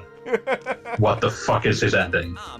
He's not tied into anyone else's story. Fuck it. He dances with Gorbachev. The end. He is Russian. What do you want? There's nothing else to this man. He is Russian. Yeah, that's it. That's it. No, Yeah, no, Russian is like the only personality trait he's allowed to have. He has grown other personality traits over time, as is true of most Street Fighter characters. You start out as just a national stereotype, and then slowly you turn into a character over time. Yeah, like eventually, if you're popular enough, you are allowed to grow. Yeah, if you're popular enough to reappear, you will grow a personality. Have there Yeah. ever been like any interviews with the Street Fighter character designers? Like, because I've seen some random like notes on some characters like Guile and whatever that they've talked about. Oh, you can. There was like an oral history of like Street Fighter 2 on Polygon like 4 years ago. You could probably find some notes about. Yeah, because I would genuinely be curious, like, how many tequilas in was somebody like, yes, Blanca. I don't know, man. Blanca. I mean, Blanca started out with a normal skin color. yeah, that's the thing about Blanca. Yeah, no, there's so much of the Street Fighter cast is literally just these guys reading Riki O and being like, oh fuck, we should totally do this. When I watched Ashita Joe and realized, oh, Blanca is just Harimau from Ashita Joe, I was like, oh fuck. Yeah. No, it's like Bison or Vega or whatever the fuck is just the prison warden, Yeah, straight up. absolutely. Like they had to keep redrawing him to make him less cringing. Yeah, and then he just turned into the guy from Doom Megalopolis. It's actually pretty fucked up.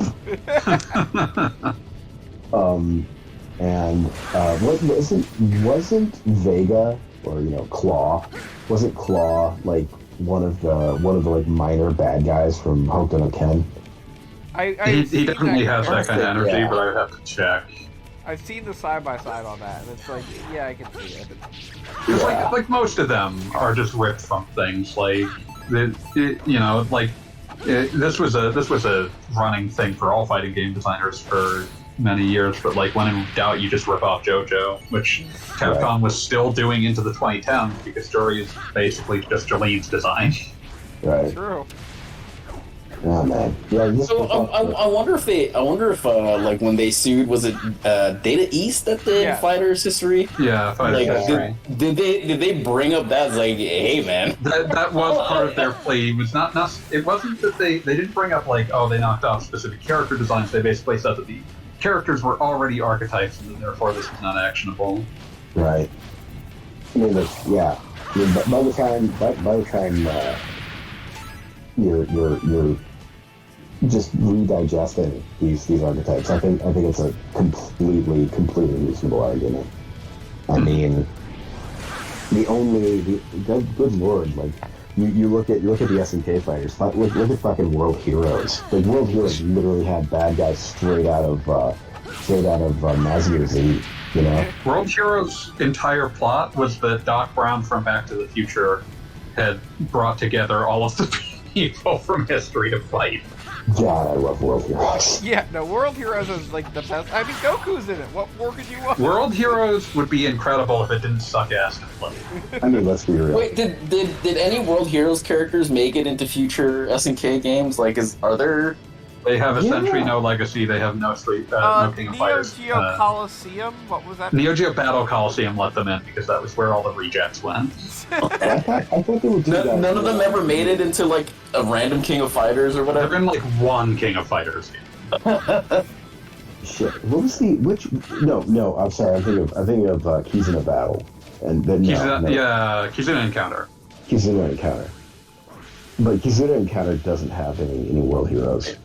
Oh, I want to see. I want to see some Toshinden characters in Tekken 8. Ew, why? Also, how? They don't own that. No, isn't that Playmates?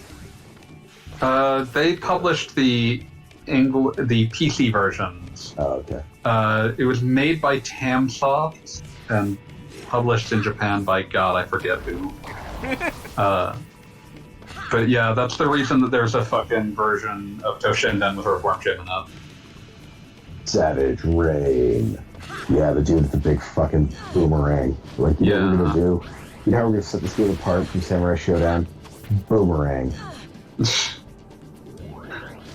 I wish Waku Waku 7 could show up in crossovers. That was a cute game. Oh shit! I forgot the Ken character is named Ken and Toshinden. Yeah. The Ken character. He is just a Ken character. Yeah, Waku Waku 7. That was the treasure fighter, right? It was No, like the one not that- Treasure. I was actually like Sunsoft, I think, but Sure, it was, Treasure one yeah. was like... It was Ranma 1/2. No, Treasure did Yu Yu Hakusho fighting. No wait, who did the Ranma fighter? A bunch of companies did Ranma fighters at the time. It was popular. I could swear there was a treasure Ranma. Let's see. The Ranma that people had heard about at the time was like Hard Battle, and that was Atelier Double, who you've never heard of, but I have for some reason. You were the cursed light, man. Like when I hear that, I'm like, oh yeah, the Street Skater developers, and then like my brain curls in on itself and dies. Can we get back to talking about Waku Waku 7? We like that game. I do like Waku Waku 7. Like, it was Right, just I'm- let's make all the anime characters completely off-model and fight each other. Here's Yeah, my I'm neighbor on Joe. Totoro, It must- and it's gonna fight a bunny girl. Yeah, don't mind me. I'm completely on drugs. It was definitely the Yu Yu Hakusho fighting game. Which is a good fighting game. Then they would go on to make 2 Bleach fighting games, one of which is very funny because its name, right before Dark Souls came out, was Bleach Dark Souls. That is genuinely amazing. This is the Dark Souls of Bleach. It's a good fighting game. It's one of the few good fighting games on DS. Oh, this sucks. They made a Yu Yu Hakusho for PS2. No, that's not allowed. That seems way too late on the timeline. I'm telling you, Well, man. because that's that- what it was like on Toonami or something, probably. Oh that's yeah, that it had was. something to do Wasn't with it? Damn. Okay. So like, it's getting like the Second Life for American audiences. It's the same reason that like Atari picked up the publishing rights to Dragon Ball Z. Yeah. All those Budokai games. Yeah. Yep. Oh yeah, you were contemplating like the idea of a still living Raditz yesterday. Yeah. Oh, yeah. Living rat. I And love how all- and all I specific could- that is, and I know Hey, exactly what if, we're like- talking about. What if he actually meant, wait, I'll leave in peace, I swear. What would happen? And like, I think he would just take Vegeta's place, like in the story, pretty much. I was thinking about like there was a Shuffle some fucking. stuff around, but it would like. I mostly had to work look for this the up thing. because this did exist, but there was a fucking one of the Budokai Tenkaichi games had like those would have what if scenarios, and one of them was like a Raditz what if scenario.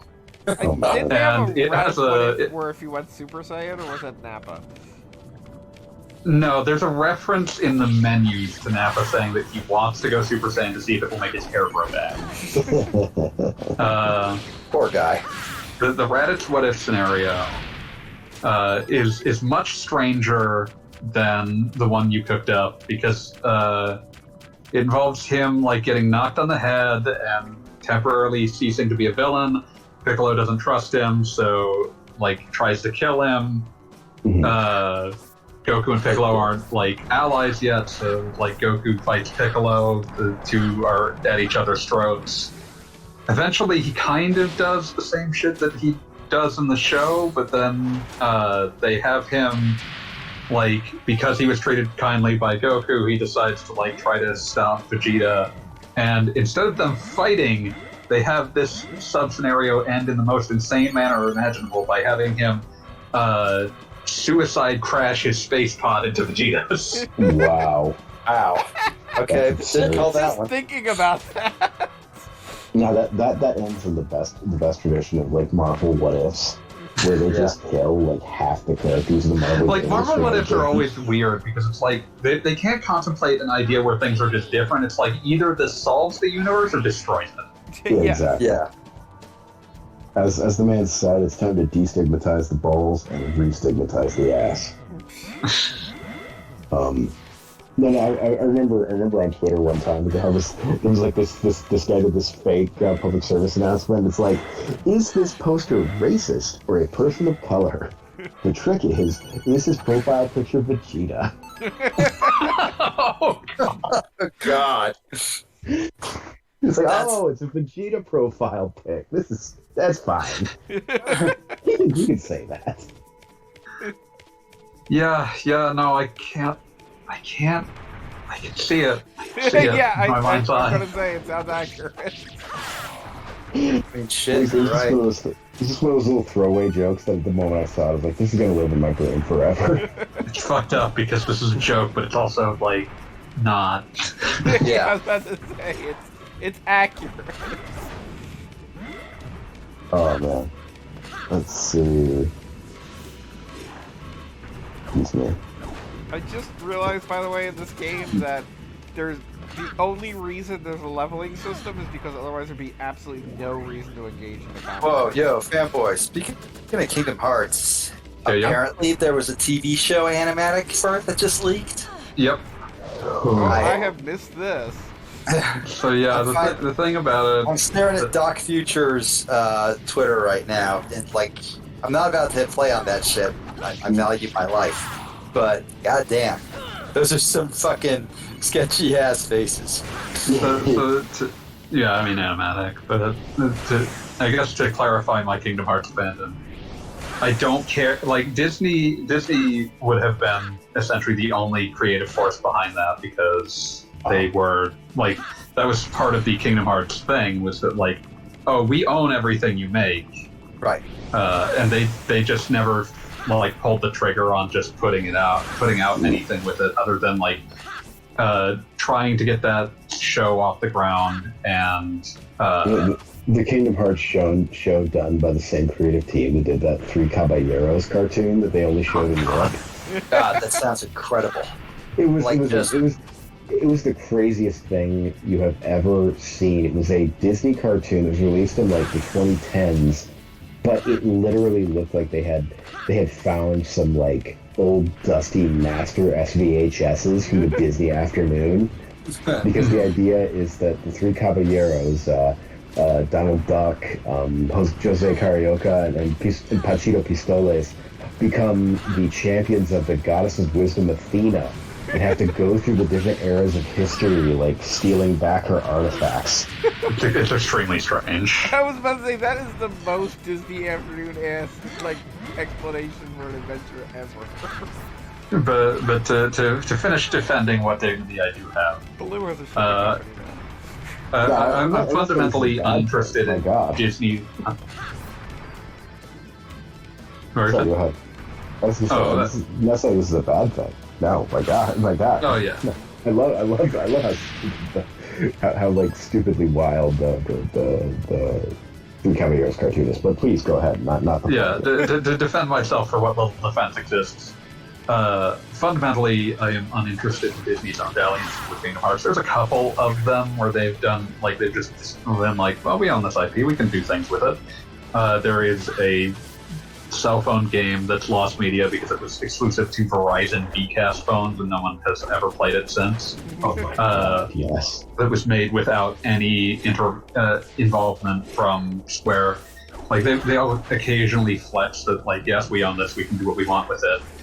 But like fundamentally, I'm not interested in Disney's own dalliances with it because Kingdom Hearts is interesting only and because it is someone getting to touch Disney objects while being completely insane in a different direction. Yeah, like Everybody get your clothes on.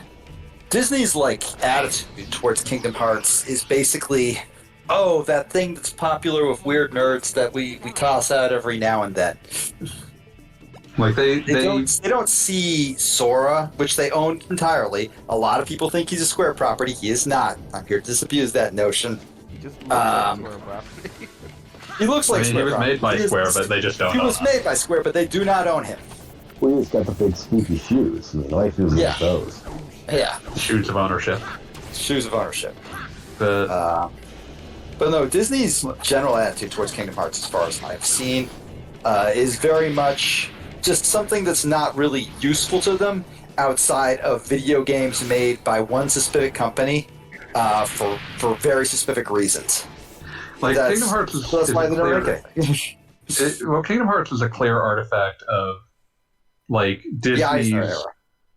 era. Well, not just the Eisner era, but the like just in general their late '90s, early to mid aughts like obsession with we have no penetration in the teenage boys market, absolutely none at all. Okay, that itself, though, is a massive holdover from the Eisner era, because the one thing Eisner wanted more than anything in the world and never truly got was for his son to think he was cool. Yes, but like you can see them continuing to be concerned about this because that's why they bought Marvel. Yeah. And Like- so Disney would send executives to various offices to announce we must penetrate teenage boys, and then those men would be shot dead. And therefore, they never got anywhere with it. No, they never just had a did. bunch of dead people. The worst like- part is, though, that Disney definitely has teenagers now, because now they own Marvel. Right. Yep, like that was the point. But The secret trick to it all was to just find something else that was popular with teenagers and buy it. But yeah, There you like go. the way I would describe it is that like you have just watching Cocobot get slapped, but yeah, like nothing. You can see how they were like preoccupied with this concept throughout that era because that's the only reason that they would ever have approved things like Treasure Planet. Oh yeah. Like we need, or like at Lost Treasure Empire, they had like several that were just like, we need to make like a Disney movie that's like an adventure movie so that the young boys will like it. It's like, I love Treasure Planet because it is the Disney movie that accidentally, like they were trying to target teenage boys and accidentally perfectly targeted Jeremy Parrish.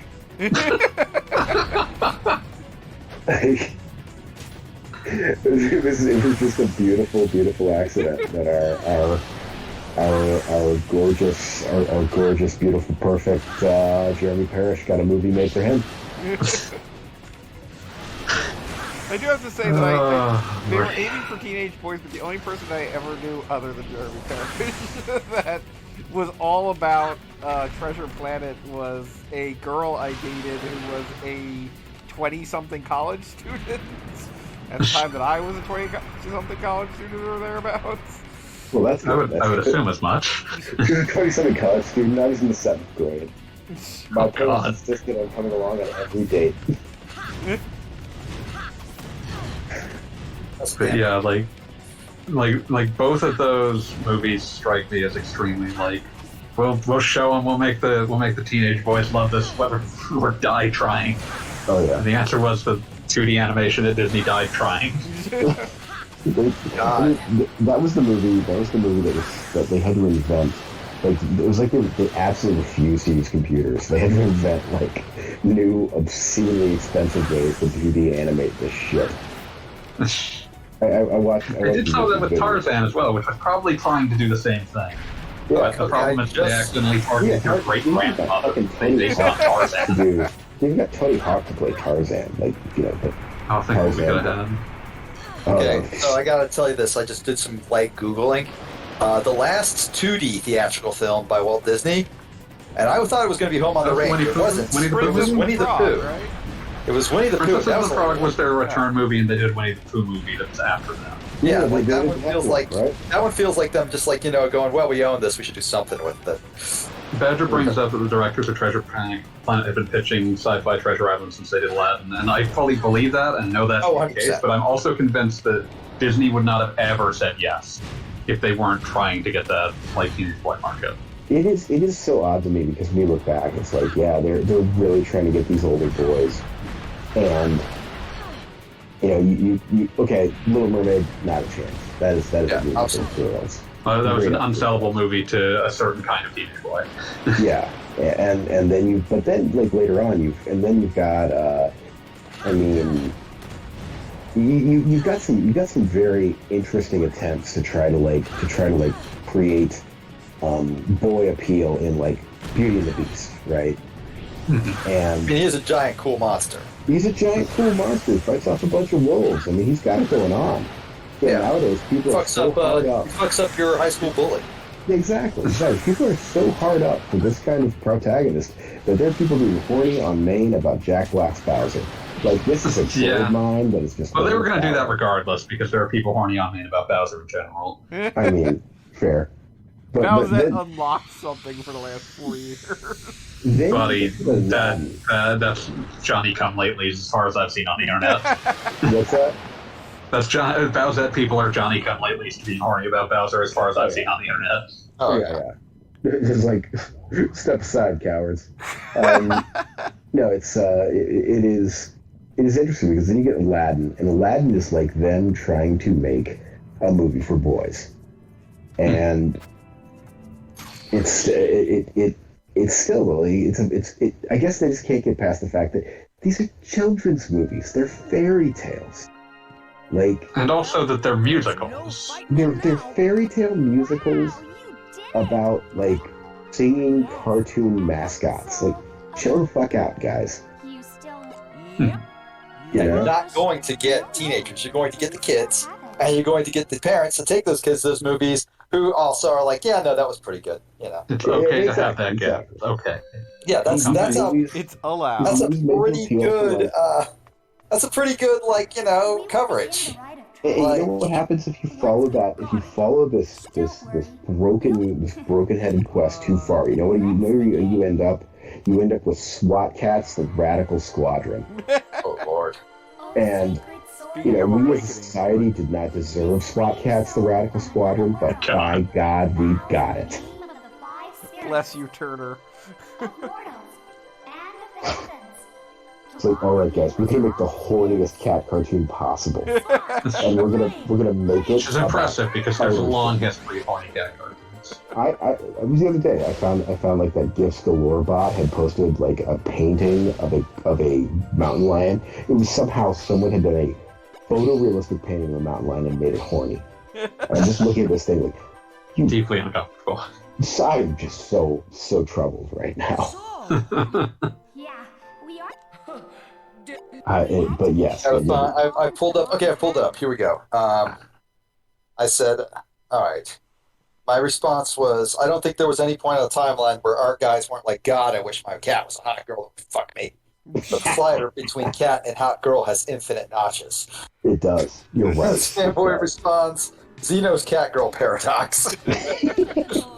But you know what? You know what? It is our moral imperative. St. Augustine himself would point this out. It's our moral imperative never to reach out and move that slider even one click away from cat towards hot girl. Once you have done that, you have done a thing that can never be undone. I mean, frankly, I think it should be ratcheted all the way to hot girl at all times. I suppose that makes me a coward. But I love that. I just don't like cats that much. I'm not a big cat person. I'm not a small cat person. I just don't like cats. Same. As a fan of both cats and girls, I don't terribly need them to be connected. But yet, there you go. You end up in there's got to be some funny fucking way to say the uncanny valley between hot chick and cat. And that's just a furry, and that's been around forever. That's been around forever. You're right. Also, I must shout out Fanboy again for the line, Manchurian candidate furry activation.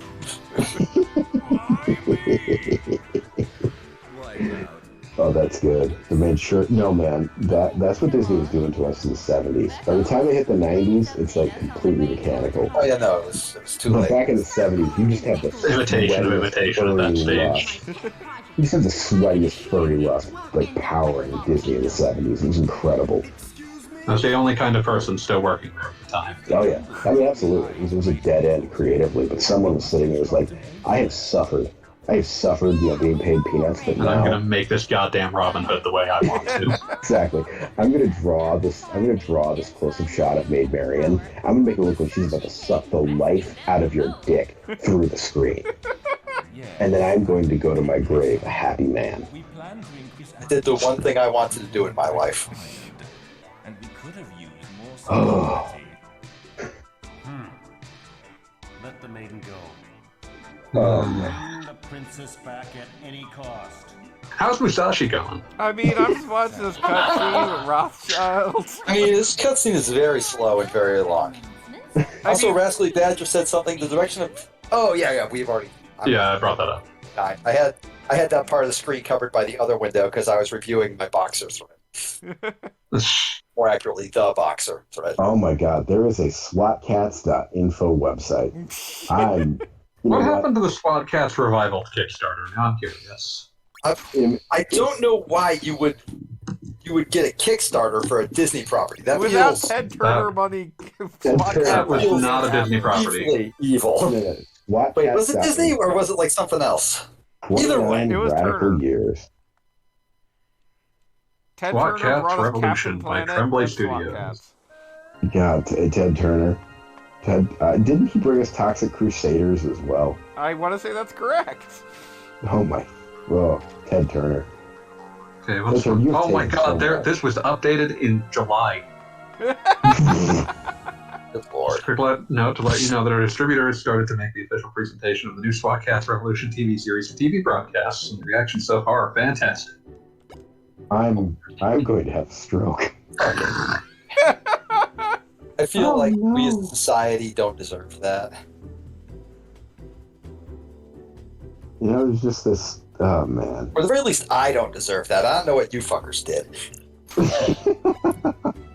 I listen. I will not be spared eternal judgment. No, I am very much aware of the sins that I will have to take credit for when I stand before the Lord. Exactly. But you did not. But those sins have not reached the level of like. But those sins had nothing to do with SWAT cats. This was nothing to do with SWAT cats. At no point did like the Lord of Hosts gaze upon you and be like, "You, sir, you have brought a cat girl with Farrah Fawcett hair and like a skirt suit upon mankind." I mean, I could be into that depending on how far the slider is set between cat and girl. That's way over on the girl side. I'm gonna leave that. I'm gonna leave that ball in your court. You can decide to investigate this or not. We all. Pete, you've never seen SWAT Cats before? Because it is definitely the thing you would remember. I remember seeing a single episode at a friend's house where like the city was flooded and the jet got stuck in whatever was flooding it, and it was like either cheese or molasses. So it was something dumb. Okay. So I'm gonna read this Kickstarter update to you. And you're going to guess when it was made based on the context of what is in it. 2012. It's always 2012. 2012 is the Hello, sweet spot. fans. I would like to bring a clarification on the advanced press release on kidscreen.com that came out this morning.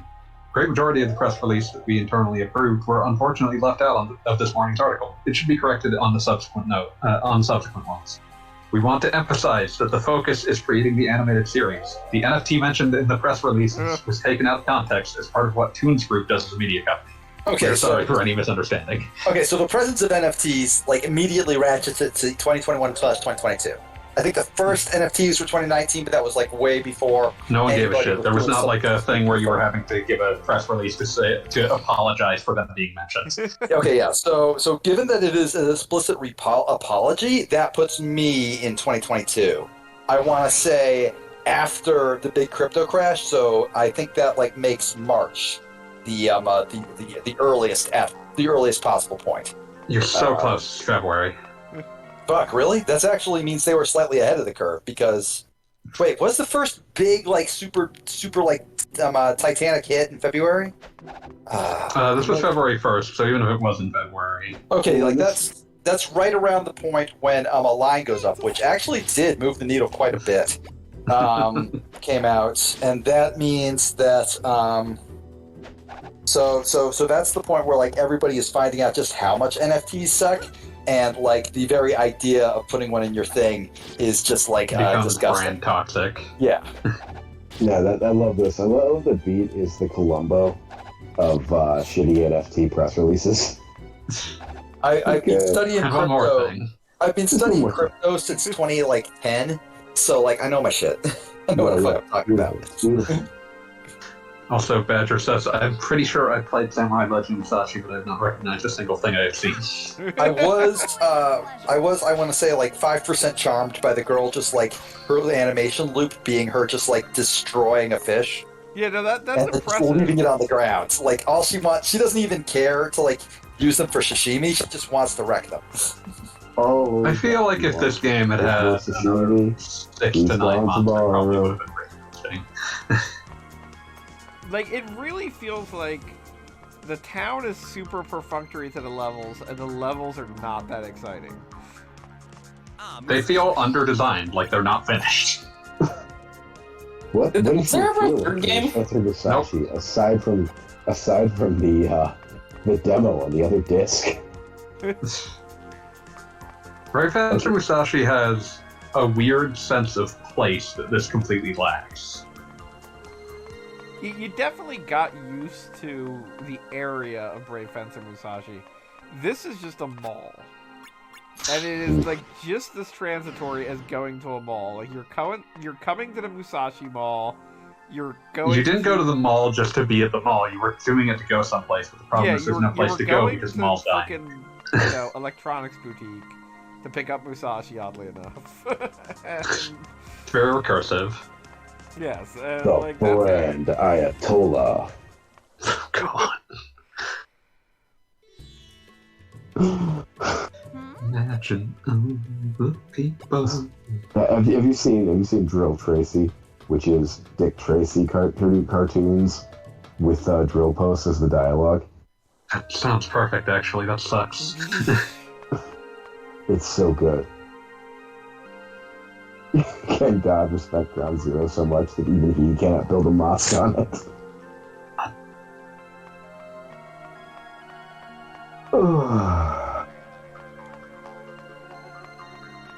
Sorry. I know we talk about Drill every time on here, but that's just because he's so good. It's important that we talk about Drill, because Drill is a singular entity. Yeah. I'm pulling open the Get Rich and Become God method again. Oh no. It's that point in the night. I know. Listen, we have As it to. should. As is right and just. Oh god, I forgot this Lori Lightfoot quote. You are out there stroking your dicks over the Columbus statue, she continued. My dick is bigger than yours and the Italians. I have the biggest dick in Chicago. It's like, that's actually a really great quote. That feels so close to a Chicago party ant tweet. But fuck Chicago party ant. Everybody hates that bitch. How to become a Fortune 500 power top. Get your resume looking nice. Get all the crumbs and debris off your shirt. March into people's offices and move their shit around. Put in the extra hours. Don't mess anything up. Stop being a little bitch. Set a goal of making $100 per day. Listen to the band Rush. Remove your balls and make your dick fatter using chemicals from the internet. Oh my god, yes. Okay, my current favorites dumb Twitter account has got to be Intrapreneur. Oh god, yeah. What's it called? Intrapreneur. I will get you a link. Oh yeah, I know Intrapreneur. I love that. I follow that. Yeah. You introduced Intrapreneur to me. Yeah, like I love their. I think I'd say my favorite one is 4 places to see before you die, and all the places are just like the shitty American knockoffs of them, including The pyramids. the pyramids is the Bass Pro Shop. Oh, there's But, like- another. Oh, go ahead. No. That was it. No. There's one account I love. It's called it's Weed Mubarak, and it's the same poster who, like, back when Twitter was young and still good, he was the guy who invented saying that Hitler was an atheist, and then like when everyone started saying Hitler was an atheist, he moved on to saying that Hitler invented atheism, and just like an absolute maestro at pissing people off on Twitter by saying dumb shit. And so now he has an account where he like pretends to be like a manosphere success wind guy, and his display name is the Path of the Alpha Weed Mubarak 5'5".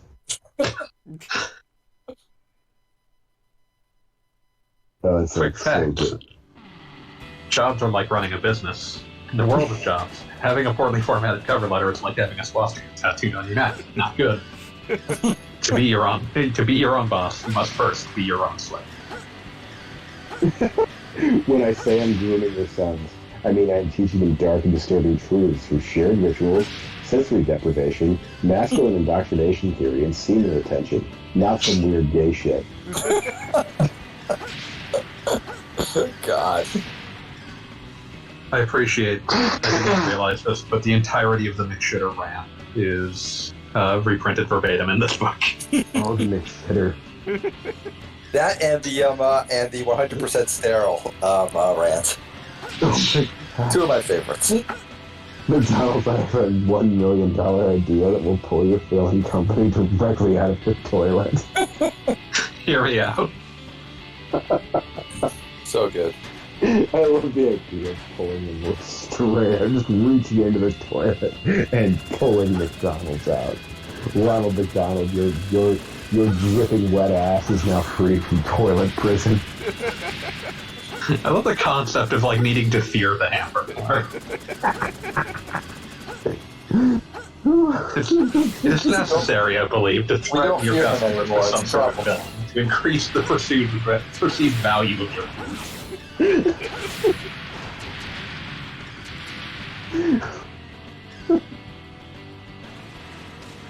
It goes without saying that he's an ugly son of a bitch. Goblin-like. Someone in particular does not want shitting on your food.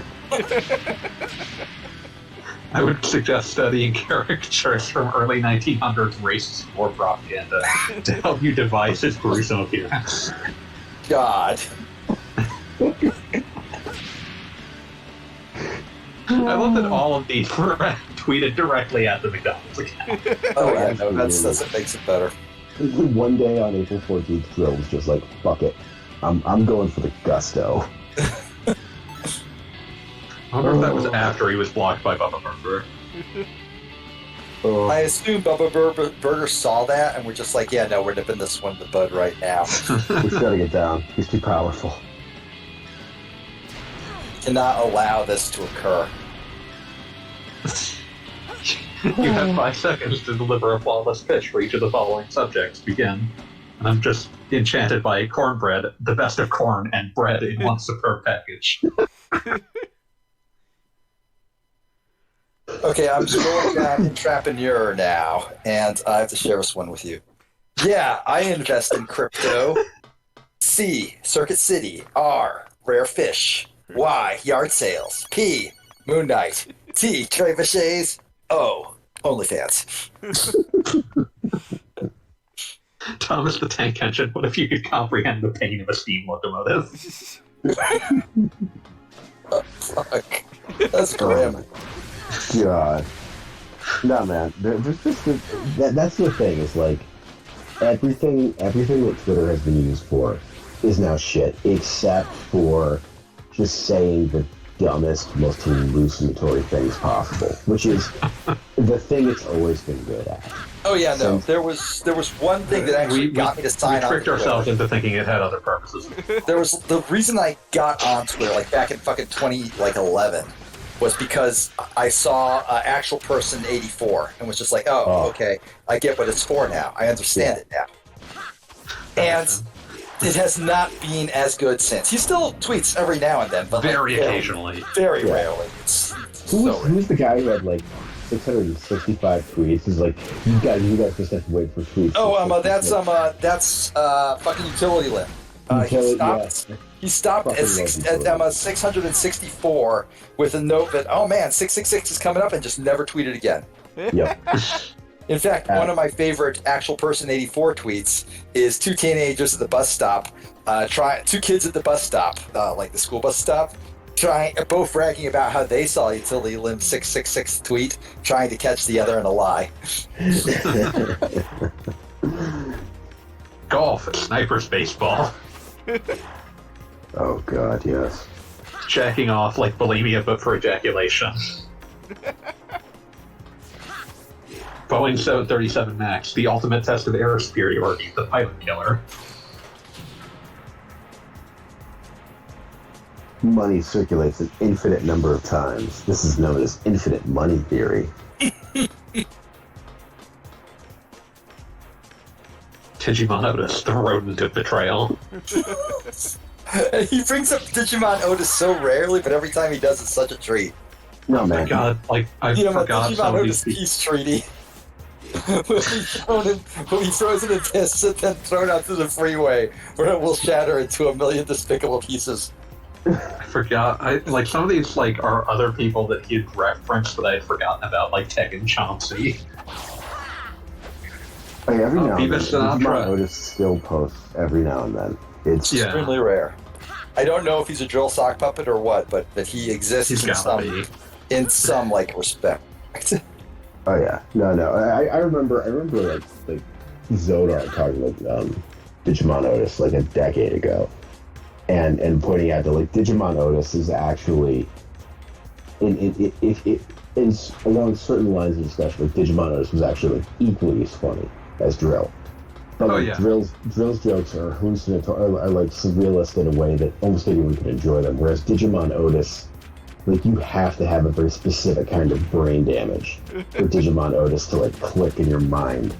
And He's much Zodar more at high the time- context. Exactly. And so that was why Zodar at the time appreciated Digimon Otis more. Which, you know, I respect it.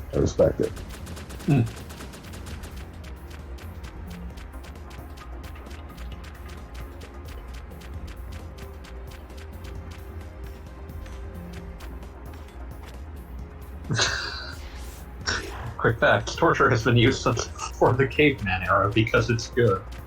Getting tortured can make you more or less powerful, depending on how you channel the pain energy.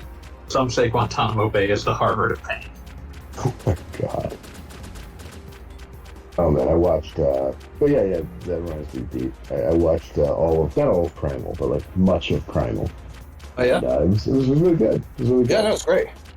I started quit season 2 because I have an opinion on that one, but I don't want to spoil it if you haven't seen it. No, I watched season 2 until like did the episode in England, and I really liked that. But then Oh, after Ireland, that, yeah. kind of just fell off.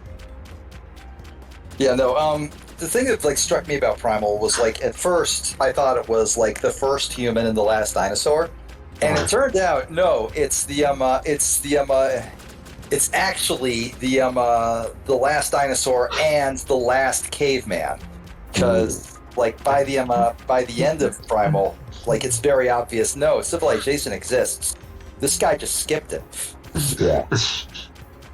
Yeah, it's like Interesting Edgar change. Rice Burroughs' The Lost World, right? Like there's just this unknown spot in the world where, for whatever reason, you know, these archaic beings just survived.